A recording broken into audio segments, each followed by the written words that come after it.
Ferregola très puissant déjà na kati ya Lubumbashi.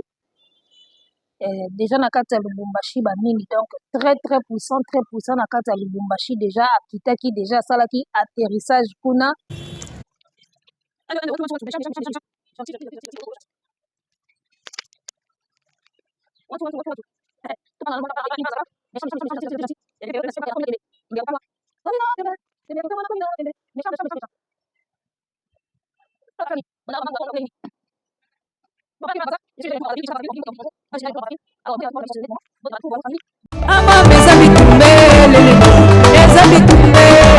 Arrêtez la musique.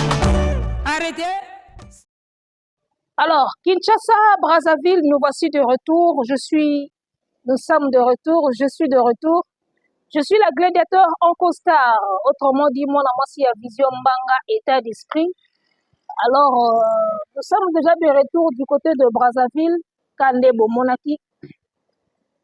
Tokendaki Kin Lubumbashi, Festival Elongo. Ça s'est très bien passé. Tobeti Masolo na biso na Festival Elongo. Tobendi moi beke na biso. Moi mike na biso.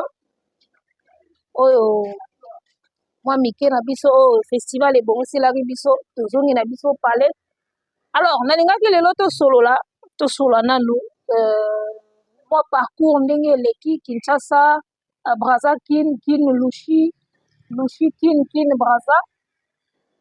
To solo na moi parcours ndenge leki batata ba mama bandeko ka ndenge ezalaka.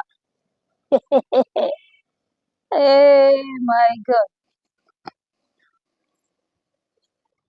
Alors, tout ça, Nanzila, pour comprendre moi ma kelele, on va essayer de faire avec. Alors, Bande Konangai, j'étais à Kinshasa avec l'idée, Nazonga Nangambo Kaka Zalaka, parce que moi j'ai fait une année ici. Hein, j'ai fait une année ici à Brazzaville, Nazongi Kin, la Boulka ke Lubumbashi, après festival, Tozonga Nabiso Mboka, Tope Manabiso Kuna, mais oyo nga namoni na ville ya Kinshasa bandeko babolingo nakoki kini te les gars, nakoki Kinshasa te nayebisa yo nakoki kini te. Kinshasa ebebi embouteillage epai ville ekomi très sale, basachet babidon banini bamasanga bibwakela mwanza, embouteillage koloba te, salité na ville koloba te, bapoubelle ezalaka susu te ndenge ezalaki na époque ya ve na biso ezalaka te. Transport n'en parlons pas, ça c'est le comble. Transport actuellement na Kinshasa po bima olongwe ndako na yo po bima transport na Kinshasa ekomi une vraie casse-tête koleka ndenge ezalaka avant. Les gars, actuellement na Kinshasa mutu na mutu azotia prix ya transport ndenge mutema na ye. C'est-à-dire que chauffeur na chauffeur azopesa prix ya transport selon ndenge alamukeli selon humeur na ye. Okomata na prix mususu okozonga na prix mususu. Natali nalobi non. Une année ya pamba nasali awa na mboko oyo na beya nazongi kini nakoki kini ta. ABC Kinshasa, c'est le ras-le-bol actuellement. Kin, c'est le ras-le-bol. Prix à transport fixe et zati. Et on sent l'absence totale de l'État, des autorités. Parce que Moutaolobelo kwa zati. Chauffeur na chauffeur a aussi pris au yalingi. Bana moto n'en parlons pas. Moto na Kinshasa, so tambo na ba moto mena ebita. Surtout tambo na ba moto pona kokima ba embouteillage mais ba prix oyo bana moto bazo pesa. Naebisio me surtout ngai kutu boye neti biso bana changu ngala bandaka na changu naebisa yo soki bamoni ka elongi na yo neti nga mnaso bamoni ka elongi na nga na ye kaka wana o moto ndeni na matanga moko na kende neti ka victoire naebisio me so bamoni ka elongi na nga babimba esili biso foto tonga immeuble. Soki bamoni kaka elongi na ngai balobi awa ifoto tonga immeuble Naebisio c'est le ras-le-bol. De bazosenga yo prix na moto selon ndenge bazosombela carburant te. Bazosenga prix selon aspect oza nango. Lokola bamona ko na TV, babi donc awa ko lokola tuni moto alinga mata moto. Donc il faut siko biso to somba na biso immeuble awa. Mama, biso bato toteka mwa bilongi na ba TV oyo. Tokomi on dirait ba marchandise ya bato. Okoyaka otuna taxi boye combien? Batalika aspect na ndenge oza batumbi prix. Déjà mutu na mutu azotia prix ya transport selon motema na ye. Sur base de quels critères, on ne sait pas.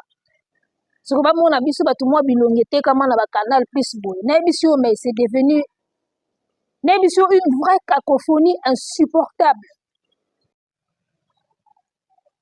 Yaya, biso bato tolingaka mwa ordre na vie.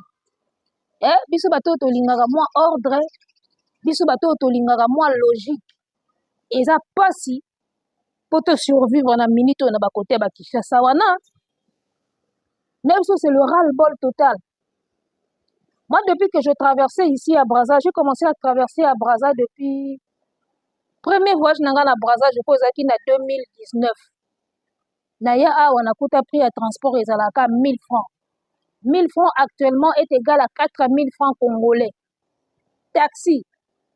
Oko mataboita musu yo moko na kati ta musu boza 2 personnes na kati, ça dépend. Mingi yo moko na kati. 1000 francs na 2019. Na ekozonga na 2020. D'accord? La traversée pour na beta moi crochet na kende Cameroun. Na mataka transport so na longwe beach na ce transport ezalaka 1000 francs. 4000 francs congolais. 1000 francs CFA. 4000 francs congolais. Na yesu kozonga na ba 2000 je crois 21. Transport ezalaka 1000 francs. 1000 francs CFA, 4000 francs congolais. Ti le londe tolo baboy. 1000 francs CFA, 4000 francs congolais. Ozomona. Alors pendant que je faisais des traversées, des va-et-vient, nabando talat, nazo checker, nabi, je suis peut-être en train de rater quelque chose. De nani comédien na lobaka énergie zo le kangaka na misuboy. Je me suis dit, je suis peut-être en train de rater quelque chose. Ndenge nini awa banda na kati saka bazalaka na prix wana. Côté na biso emata, eki, bachabo, babalula. Personne ne dit rien. Ndenge kotela na bité. En ce moment na cacophonie oyo ekomi kuna. En ce moment na cacophonie oyo ekomi kuna to katsa na ngambo nanu. To yebela na bangambo wana ndengisa. Yango moni to katsa ki to vandi koto. Na ebisio surpeuplement oyo eza actuellement na capitale ya Kinshasa, c'est de ouf. C'est-à-dire que batutu batiki ba village. Batutu batiki ba village. Ba yesi ko concentration na capitale. Vous comprendre? Batiki ba village concentration na bango siko na kati ya capitale. Parce que to ebite batiki ba bilanga, misusu bazako sala ba moto, batiki ba moto, misusu bazaki ko sala so ba nini batiki. Tout le monde veut se retrouver maintenant dans la capitale. Et raison pour laquelle aujourd'hui Kinshasa est comme un surpeuplement moko ya osaranati. Vous comprenez? C'est-à-dire que batu tout bazaki na bamboka na ba province na banini bango tout rêve kaka to ya biso tout na Kinshasa to ya ko vivre na no bilengi ya Kinshasa. Na biso kine komi bonde moko na ndenga osaranati. Actuellement là je pense que to ya population oyo eza na capitale na Kin eleki même ba payer belé. Juste ka ville moko ka ya Kin. Na minute to leki même ba pays mususu. Capitale ka ya Pamba, la population. Et tout ça, ça crée du désordre. Ozomona, la raison pour laquelle nazongi pena Kini. Pour nazonga Kini na tali pena na bendi bili na birin. Rythme na okoka soute. Et pour amna calme ezalaka wa. Amna transport pepele, circulation calme. Ozomona. En matière de transport, Kinshasa, Brazza, oko comparé en moti. Incomparable na minute. Na ba embouteillage, na ba prix, na ba nini. Eza incomparable na minute. Oko comparé en moti. ozomona. Moi, je dis toujours que les deux Congos, ils ont la même réalité, ils ont la même problème, ils ont la même souffrance.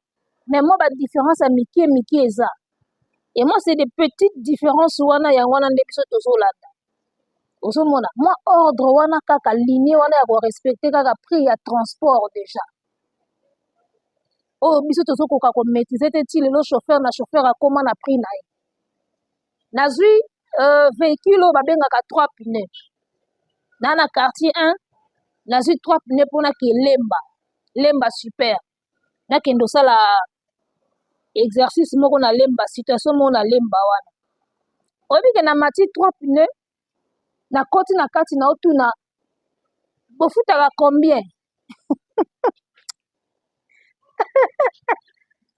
Mboka na mati na 3 pneus, to koti siko lemba, na senti ke to koma na destination, na koma otuna siko bofutaka combien? Obi ke ba client na kati baso bisanga bi, oh, ça dépend. Ah, ça dépend na ndenge ni bofutaka combien pona futa na kita nanga. Oh, tamusu 1500, tamusu 2000. Lemba, njili ti lemba. Donc, baso kokopesa nga prix fixe te. Na komi troublé, na zeba te siko na pesa 1500 to na pesa 2000.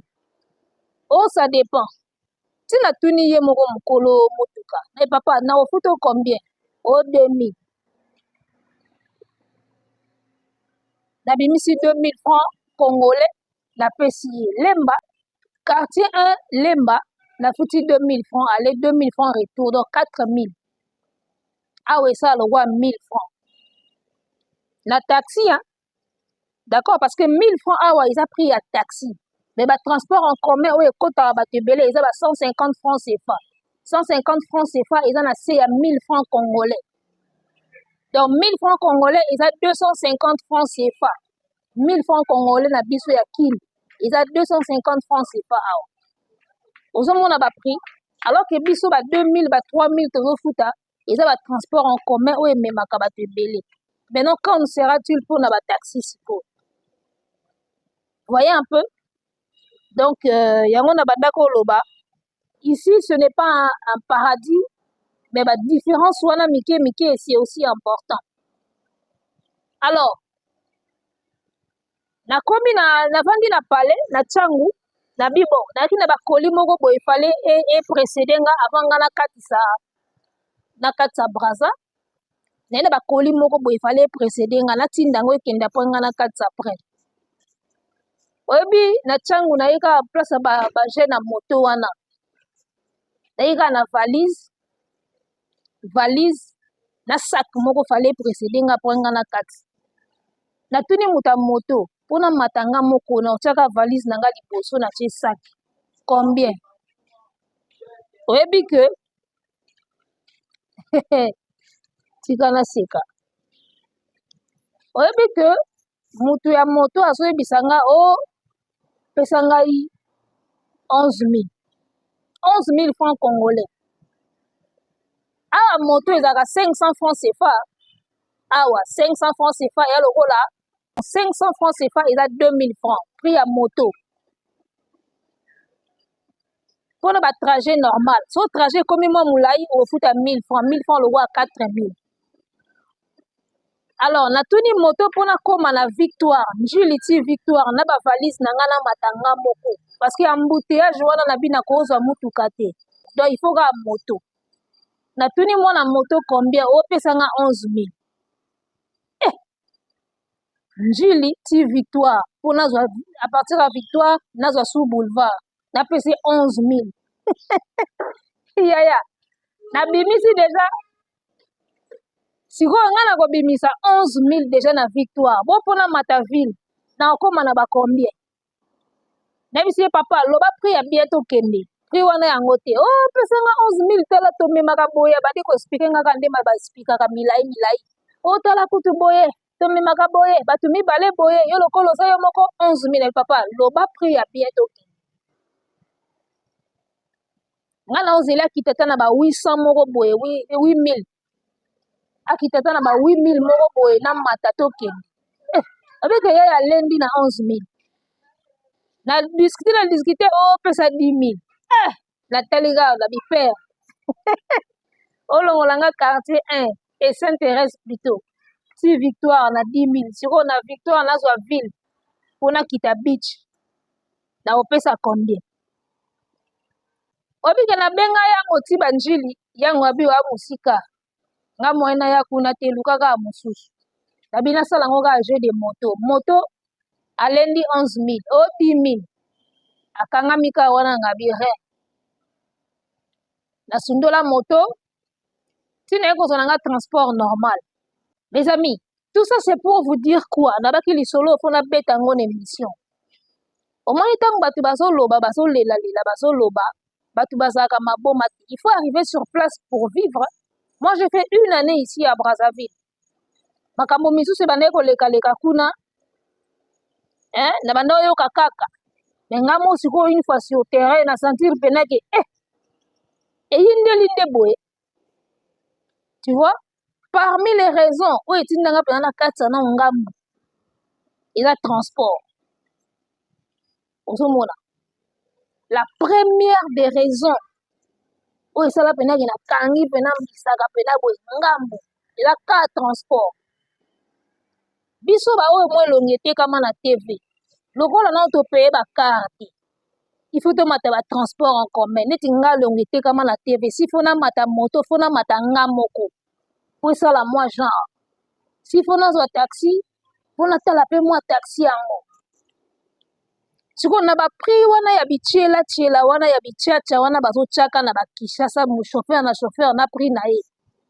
Ya obando mata moto yo moko à quel prix? À quel prix? S'il faut bima pendant une semaine, 2 semaines, pendant 1 mois, obando mata moto yo moko à quel prix? Ba taxi pe koma mame ba taxi koma ko pona ba endroit. Pour nini? Taxi ayebi ke so na tie moi 5 000 na victoire ba okota na Gombe 5 000 ba okota mais so ka ye na ba changu ayebi so ke pour koma victoire 5 000 eza moi kilo na peut so bo comprendre eza moi kilo on ya mabele na nga na ye ozomona do ba taxi koma parfois pe no mono telemi boye wana mbongo no taxi mbongo na yo ya taxi eza mais taxi ezomona na nango te na circulation. Au moins il faut li to koma nango l'art no transport eza mais taxi ezomona na nango te po aboyi na ye ko ya place wana yebi ke boso la fo na ba carte ya ba militaire na ba carte o ba futaka te ba pesaka ba carte tu vois na bata Coca-Cola donc tout ça au moins ke chauffeur soka talika bo abi rien na bombe kuna te to ke bombe lemba to ke bombe limité po yebi ke kuna batu ba ko libérer facilement ala taxi na ya bien aye na ona ba niveau ba changu boya bisa bino 5 000 6 000 et pesa kilo parfois na zana temi pe na Sainte-Thérèse boya na oluka taxi la rien na ona poche mais taxi zo mona na ngoti bali na ba ko bula kuna te ba pona ba ville likolo ya na ebisi yo le ras-le-bol actuellement na Kinshasa na domaine ya transport tu n'as pas idée et je ne suis pas la seule. Il y a un autre ami congolais qui vivait ici azongi kina bina kokita na kokite na okokate nga avant tango bato bazaka ko uta ba Angola ba Brazza so ba ikini ba bito okokakini te na banda mona on neti moi fier na samo neti ba osala ba fier ba osala ba lolendo moko epola nga moko siko na vivre ngo ke soko bimi libanda ozongi Kinshasa surtout mikolo okokate. Topesi merci na Mav Coiffure, Mav Mavinga, autrement dit Francis Mavimpi, Mav Coiffure. Na fandika boy na mona ka appel manqué. Na kota ka boy Mav Coiffure, Francis Mavimpi. On est toujours ensemble. Déjà de retour na kata beya, na pemi na nga mopanzi oyo. Alors topesi mbote na Smoky 9278 wana pena baebanga ya katimini. Veut dire que depuis na zongaki bato pena bazo gérer nga bien bango wana bato mususu na minute depuis na zongi na parler bato bazo gérer nga na minute ezaka bato wana misatu na pesi ba mbote pona minute bato misusu ba mona pena azana bongo na minute bato mosusu bamona aza na bongo nano aza na bongo nano bato mosusu baoloba azongi mpo nini fale azalaka kuna aya obotola biso su bavi na biso awa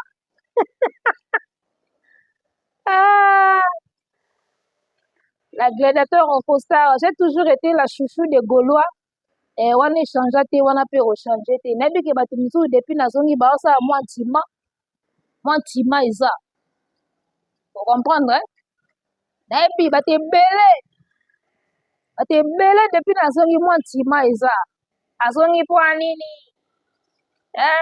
bazalaka mopanzi wana azongi mpo nini mwa ntima eza kote mosusu bazobanga impact na idéologie kote mosusu bazobanga pression ya el gladiatores ocomprendre mwa complexe banini ezalaka toujours